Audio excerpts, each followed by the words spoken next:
अब हम आते हैं आगे की ओर। ठीक है जी, अब हम आते हैं अपने अगले उस पे तो वो है, क्या बोलते हैं उसको, रिफॉर्म के ऊपर आते हैं, रिलीजियस रिफॉर्म के ऊपर आते हैं। ये रिफॉर्म है हमारा आर्य समाज। देखिए समझ में पड़ रहा आर्य समाज क्या है, कैसे बना। देखिए 1824 के अंदर मूल शंकर तिवारी का जन्म होता है गुजरात के अंदर। क्या नाम है? मूल शंकर तिवारी। 1824 के अंदर इनका जन्म होता है गुजरात के अंदर। बहुत यंग एज में इनके घर में दो डेथ हो जाती हैं, बहुत यंग एज में दो डेथ हो जाती हैं। तो ये बहुत परेशान होते हैं कि ये जीवन और मरण का क्या खेल है। ठीक है जी। देखिए जब तक दुनिया मरती है, हाँ, लेकिन जब अपना कोई जाता है तभी समझ में आता है कि क्या हुआ। ठीक है जी, उनको भी ऐसा ही लगा, तो ये पूरी दुनिया में घूमते रहे, भारत में घूमते रहे। घूमते घूमते इनको अपने गुरु मिलते हैं कहाँ पर? यहाँ पर वाराणसी के अंदर गुरु मिलते हैं। वहां से ये बहुत अपनी दीक्षा प्राप्त करते हैं। वो जो इनके गुरु होते हैं उनको ये कहते हैं कि जो हमारा हिंदू जो धर्म है पहले कितना गोल्डन पीरियड में रहता था, आज इसके अंदर बहुत सारी इविल्स प्रैक्टिस होने लग गई हैं, बहुत सारी चीजें हैं। तो ये अपने गुरु से प्रॉमिस करते हैं कि मैं इसको चेंज करने का जिम्मा उठाता हूँ। ठीक है जी, जिम्मा उठाता हूँ।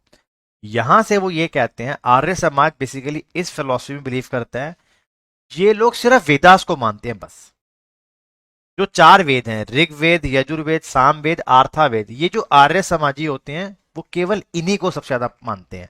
जो बाकी के जो उपनिषद हैं, जो बाकी ग्रंथ हैं, उनको वो नहीं मानते। सनातनी के अंदर और आर्य समाजी में यही फर्क होता है, सनातनी सब कुछ मानता है और जो आर्य समाजी होते हैं वो केवल किसको मानते हैं? वेदों को मानते हैं। किसको मानते हैं? वेदों को मानते हैं। उसके बाद ये एक नारा देते हैं, गो बैक टू वेदा। अब क्यों देते हैं वो नारा? क्योंकि आर्य समाज का बेसिकली मेन मकसद क्या है? वेदास चार। वो कहते हैं पूरा का पूरा हिंदू धर्म इन चार पिलर्स पे खड़ा हुआ है। जिसको इसका ज्ञान हो गया उसको सब कुछ ज्ञान हो गया। और ये बातें उन्होंने कहां लिखी? उन्होंने एक बुक लिखी जिसका नाम क्या था? सत्यार्थ प्रकाश। सत्यार्थ प्रकाश इनकी किताब का नाम है। और इन्होंने नारा क्या दिया? Go back to Vedas. 10 अप्रैल 1875 को आर्य समाज की स्थापना करते हैं। ठीक है जी, आर्य समाज की स्थापना करते हैं। इनके 10 प्रिंसिपल्स होते हैं। ठीक है जी। और देखिए पहले तो ये बनाते हैं अपने बॉम्बे के अंदर, because he lives in Gujarat. Bombay में बनाते हैं, लेकिन बॉम्बे से ये उठकर लाहौर चले जाते हैं। लाहौर कैपिटल किसका था? पंजाब का था। उस टाइम पे पंजाब का कैपिटल क्या था? लाहौर था। अगर आपको याद होगा, Lahore was the capital at that time. ठीक है जी। ठीक है जी। अब इनके 10 प्रिंसिपल्स क्या है, अगर आप पढ़ना चाहते हो तो इस पर क्लिक कर लेना, खुलेगा तो आ जाएगा आपको, अगर पढ़ने हो उनके तो। लेकिन 1883 के अंदर इनको एसेसिनेट कर दिया जाता है। अब इनको एसेसिनेट क्यों कर दिया गया, इनको मारा क्यों गया? देखिए बात बहुत ध्यान से समझिएगा। जब ये आर्य समाज बना हुआ था, आर्य समाज बना हुआ था, तो ये क्या थे?